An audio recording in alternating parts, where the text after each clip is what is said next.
que me haya permitido tener voz en esta aula, que ojalá don Rafael Galván me permita mentir. Vengo del sector del trabajo, la Secretaría del Trabajo propiamente, pero pertenecemos a un órgano desconcentrado que se llama CONAMPROS, Comité Nacional Mixto de Protección al Salario. En él, a pesar de muchas labores que realizamos ahora como funcionarios públicos, es nuestra obligación asesorar a los sindicatos del apartado A y apartado B del artículo 123 constitucional para pues darles un panorama, una trascendencia o un sentido de dónde pueden ubicarse ellos en las relaciones obrero-patronales o en el caso de las instituciones de gobierno regidos por sus condiciones generales del trabajo. A ver, bien. Me van a permitir levantar porque no me lo sé de memoria. La portadita. Resumiendo y enriqueciendo un poquito, y en criterio personal, lo que nos han proporcionado los conferencistas que me antecedieron, ubiquémonos primero en el contexto de que en nuestro país no solo celebra este tipo de iniciativas y creaciones de ley. Hemos llevado a cabo una realización de tratados internacionales, a lo que yo les invitaría a estudiar un poquito sobre lo que fue el Consenso de Washington de 1988, ratificado con una modalidad en 1992, y ahora con los tratados de Toluca del 2014, donde se incluyen precisamente, creo yo, las estructuras en cuestión educativa, en cuestión de salud y en cuestión meramente de transformación del país. No me queda la menor duda de que esta iniciativa que propone el gobierno federal pueda llevar a su realización a los fines como ha llevado en otros sentidos en los ramales, como ha sido la salud, la educación, el transporte, y etcétera. Por lo que el fenómeno del neoliberalismo debe ser bien claramente entendido, pues los últimos tratados son condenados a 20 años más de cumplimiento, a lo que quizás no estamos informados. Bien, dando avance, por favor, podemos ver que si desmembrando esta iniciativa que dice el gobierno federal a través del presidente Enrique Peña Nieto, pues gira este documento a quién, a la Cámara, quien va a ser la revisora de aprobar y en su caso desechar o prorrogar su periodo de estudio. Pero tiene su fundamentación jurídica en el artículo 71, por lo cual las facultades del Ejecutivo le dan esa matiz. Sin más, por favor, porque el contenido podemos dejar el material del decreto, de la iniciativa de decreto, para que puedan estudiarlo, porque son 48 horas que no lo vamos a lograr. 48 horas, perdón. Dentro de este contenido de reformas se establece que la actual Ley Orgánica de la Administración Pública Federal se tendrá que modificar, pues que ahí se regula solo lo de la Secretaría de Educación Pública. Ante la iniciativa de creación de la Secretaría de Cultura, se tendría que adicionar un artículo en la Ley Orgánica de otra administración, y ahí señala el artículo 41 bis. Sin más, adelante, por favor. Otros contenidos a discusión es que esta Secretaría de Cultura corresponderá conducir la elaboración, expedición y evaluación del Programa Nacional de Cultura, de conformidad con las disposiciones jurídicas aplicables. Hasta ahí creo que está clara la situación en el mismo documento, que es lo que debemos estudiar, y no lo etéreo que no contenga, para poder partir a algo meramente lógico y poder nosotros reconstruir nuestras estrategias para poder corroborar en esta sistematización. Adelante, por favor. Vemos entonces este contenido de reforma. Prevé menciones contenidas en reglamentos y disposiciones que también tienen que cambiar, como lo han dicho mis antecesores. ¿Cuáles? Para que queden en conformación que el Consejo Nacional para la Cultura y las Artes se transforme ahora en una secretaría. ¿Qué implicaría entonces si analizamos el decreto, en donde su artículo 7º señala este decreto promover con la Secretaría de Cultura, incluyendo a sus órganos administrativos desconcentrados, como son el Instituto Nacional de Bellas Artes y Literatura y el Instituto Nacional de Antropología e Historia, el patrimonio histórico, vamos caminando lentamente en esta lectura donde pues, nos está dando luz quién es el que va a ser, como dijo mi antecesor, el hijo ahora se convierte en la madre, o nos van a dar en Aiden. Adelante, por favor. Pero hay claridad más de fondo donde se dice, y que nadie lee, los transitorios de este decreto. Por eso sí son reglas claras para los colaboradores, compañeros de los sindicatos. Muchos han dicho que va a haber un riesgo, que va a desaparecer, el Consejo Nacional de la Cultura y las Artes, ya no van a tener derechos. No. Entonces, en el segundo transitorio dice: el Consejo Nacional para la Cultura y las Artes se transforma en la Secretaría de Cultura, por lo que todos los bienes y recursos materiales, financieros y humanos tienen que traspolarse. Adelante, por favor. Y no deja sola la madre. En el tercer transitorio dice: los derechos laborales del personal del Consejo Nacional para la Cultura y las Artes, así como los de los trabajadores de la Secretaría de Educación Pública que, en virtud del presente decreto, pasen a la Secretaría de Cultura, se respetarán conforme a la ley. Aquí es donde entra mi tema. ¿Qué dudas puede surgir si tenemos que dar primero origen a un nuevo sindicato para las relaciones laborales de las condiciones generales del trabajo? ¿O utilizaremos el mismo sindicato que ya tenemos registrado para continuar nuestra labor? El decreto es claro. Tanto los recursos humanos como ahora los derechos laborales se indexan.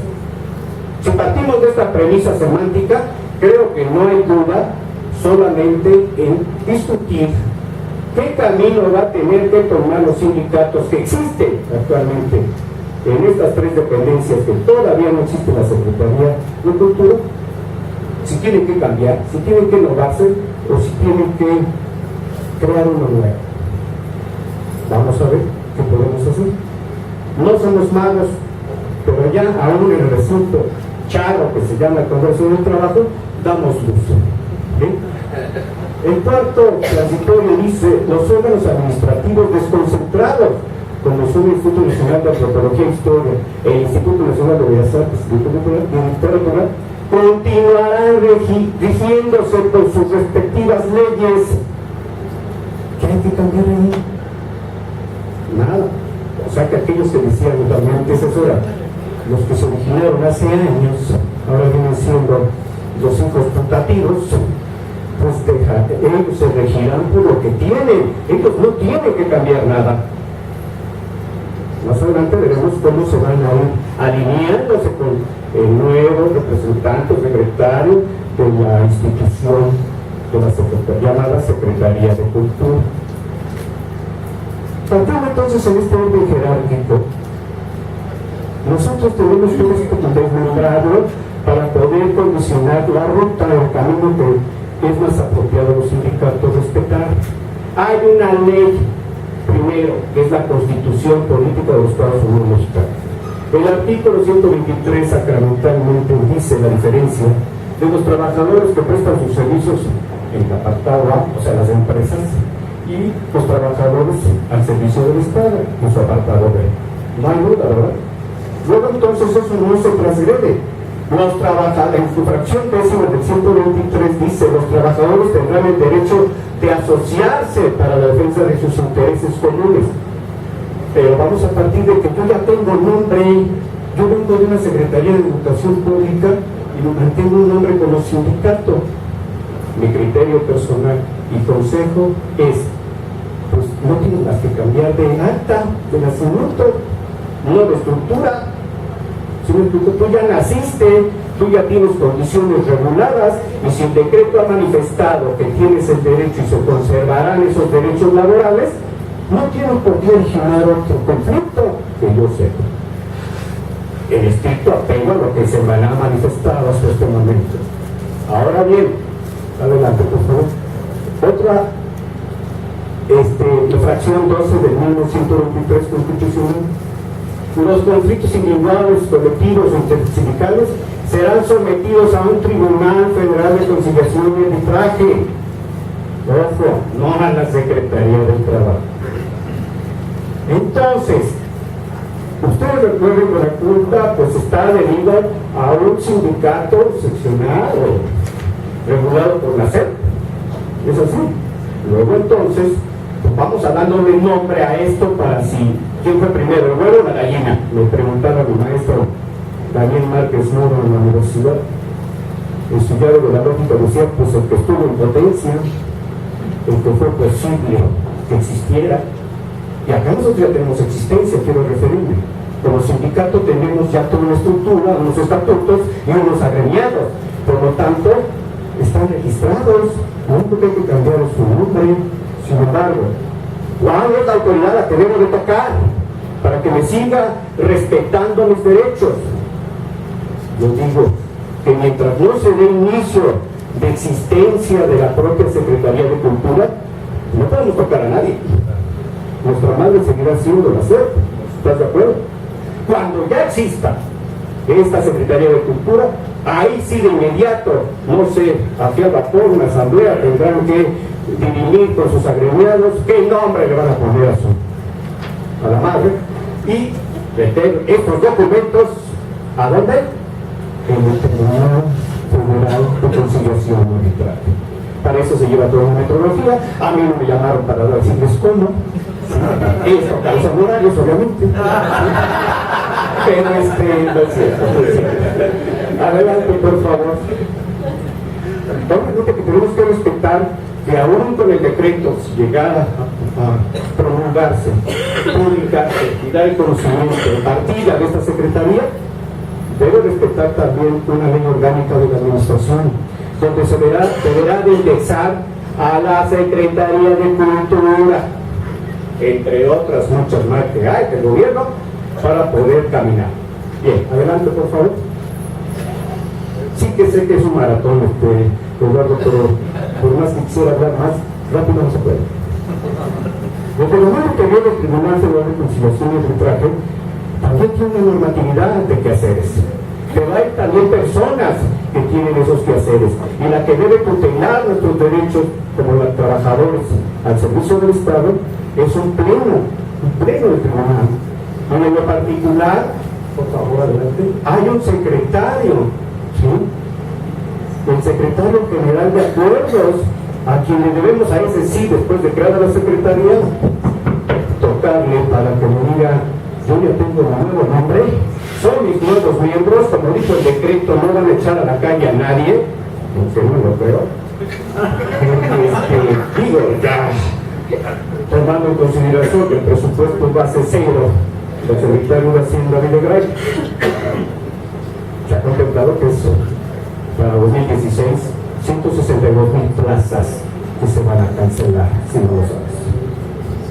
Frente a esta peligrosidad, luego entonces yo toco ante esa autoridad para que me reconozca mi personalidad jurídica, para que me ratifique como existente y para poder exigir los derechos de los trabajadores agremiados. Adelante, por favor. Pero no solo eso, ¿verdad? Nuestra Ley Federal de los Trabajadores al Servicio del Estado también jerarquiza lo que debemos hacer. Artículo 67. Los sindicatos son las asociaciones de trabajadores que laboran en una misma dependencia. Por lo tanto, ahí están concentrados todos ellos, constituidas para estudio, mejoramiento y defensa de sus intereses comunes. O sea, tenemos que observar esta ley, que ya la observan ustedes, ya la conocen. Sin embargo, para poder defender desde la esencia y naturaleza de su existencia, si es que le dan acta a ustedes, ¿sí? Por favor, esos son los artículos fundamentales para qué basarse. Adelante, por favor. La misma ley establece en el artículo 68. En cada dependencia solo habrá un sindicato. En caso de que ocurra varios grupos de trabajadores que pretendan ese derecho, el tribunal determinará la palma voluntaria. Acá hay un riesgo, podemos decir, ¿verdad? Porque hay gente que también es disidente y que quiere crear un nuevo cuerpo, o aprovechándose de la posibilidad pues, de un voto de poder llamado sindicato, y empiezan a hacer sus modelos. Ojo, los que ya están organizados, los que ya existen y los que ya tienen y los que tienen que hacer valer el decreto de creación de la Secretaría son ustedes, nadie más que ustedes, que lo sepan. Porque para los otros ahorita existen otros requisitos si quisieran crearse, adelante por favor. El artículo 69 también dice, en la misma ley federal de los trabajadores al servicio del Estado, todos los trabajadores tienen derecho a formar parte del sindicato correspondiente. Pero una vez que soliciten y obtengan su ingreso, no podrán dejar de formar parte de él. Válgame Dios, atentatorio de derechos humanos, a derechos libres, a derechos laborales, a la OIT que se ha pronunciado en contra. Bueno, sin embargo, existe este artículo. No dejen salir a nadie porque si no la cuota, ¿quién la va a pagar? Adelante, por favor. Hoy tiempo, ¿verdad, mi querido? Listo, me queda. Ahora sí. Ya vamos a terminar, por favor. El artículo 71 también es claro. Para que se constituya un sindicato se requiere que lo formen por lo menos 20 trabajadores. Estamos hablando de ese supuesto, otro ajeno, otro que dé la posibilidad de meterse, o la oportunidad también de obtener algo. Pues estos son los requisitos, pero 20 no son mayoría lo que ustedes ya tienen, no teman por allí. Simplemente hay que hacerlo a tiempo, porque estamos con la tarjeta credencial del IFE, de que pues hasta la mera hora para votar. Saco mi credencial, o porque si no, no me aceptan en el banco para cambiarme un cheque, pues estamos perdidos. Qué bueno que ahorita estamos hablando del huevo y la gallina. De ustedes depende cuál es la creación del mismo. No teman por ellos, adelante por favor. Bien, el artículo que sigue, por favor. Claro que hay referencias y obligaciones de los sindicatos ante el Tribunal Federal, ¿sí? Y con ello, estos requisitos, que no lo voy a leer, son indispensables, que cumplir. No hay otro elemento que les quieran inventar, que les va a pegar al nacimiento, que usted no viene del 88, sino usted viene del 36, ¿sí? Del año de 1900, me refiero. Son los que marcan la ley. No es gran oscuridad crear un sindicato o mantenerlo legalmente. Miren, a reserva de lo que me dijeron a Ross cuando quería desaparecer los sindicatos, que no es verdad, es porque no tenían la documentación los sindicatos para poder operar. Y esa fue la circunstancia de que muchos registros no desaparecieron, solamente se archivaron. ¿Sí me explico? Adelante, por favor. Luego, entonces, el artículo 77 son obligaciones de los sindicatos: proporcionar los informes, comunicar al Tribunal Federal de Conciliación y Arbitraje su existencia. Si ustedes no lo hacen, no lo va a hacer la Secretaría, por favor. Pero vamos a lo medular. Adelante, por favor. ¿Qué pasa con nuestro sindicato que sí existe? Que solamente le faltaría el nombre de, en lugar de Panaculta, trabajadores al servicio del Estado de la Secretaría de Cultura. Programa de dice a la Federación. ¿Qué dice podrá? ¿Qué si quiere? No es a huevo, con perdón de la expresión castellana. Adelante, por favor. Sí, porque luego nos obligan a pertenecer a ciertos grupos que nos limitan nuestras libertades laborales. Luego, el artículo 84, la Federación de Sindicatos de Trabajadores al Servicio del Estado rige por sus estatutos, pero desgraciadamente tenemos una experiencia allá donde les decía que vengo, que somete a todos los sindicatos, no nos da libertad. Por eso no se asocien ellos. Perdón, córrenme. Adelante, por favor. Bien, las condiciones generales del trabajo, ¿con quién se regulan? ¿Con quién se fijan? ¿Con quién se firman? Debe esperar a ver si es el señor de Teresa o otro secretario de la nueva Secretaría de Cultura, quién nos escuchará como sindicato, quién aprobará o no nuestras condiciones ya arrastradas. Yo quisiera preguntar. Yo creo que no. Van a ir como el Seguro Social cortándole, como ciertas instituciones de gobierno estatales, desapareciéndolas, adelgazándolas, porque ya cuestan demasiado ustedes. ¿Sí me explico? Pero, sin embargo, ustedes tendrán que tratar con el titular, de lo contrario, no va a haber uso. Y finalizando un poquito ya, por favor, el 89 de los sindicatos que tengan sustancialmente condiciones generales de trabajo podrán acudir ante el tribunal. Ya teniendo esas condiciones, órale, yo sí puedo exigir algo y más cada periodo revisorio, ¿sí? Adelante, por favor. ya estamos terminando. Las condiciones generales de los trabajadores surtieron efectos a partir de la fecha de su depósito en el tribunal, no porque lo traigo desde 1988. A partir de la fecha que se ratificó, se firmó, se aceptó. Y aparte hay otro enemigo dentro de todo esto, adelante por favor, que es la Secretaría de Hacienda, ¿no? La que va a autorizar en el presupuesto si tenemos o no derecho a esa partida. Ojalá no sea de él. Adelante, por favor. Con esto yo concluyo de forma maratónica. Ahora sí me hicieron hablar en menos de 5 minutos, no voy a hablar más. Y muchísimas gracias.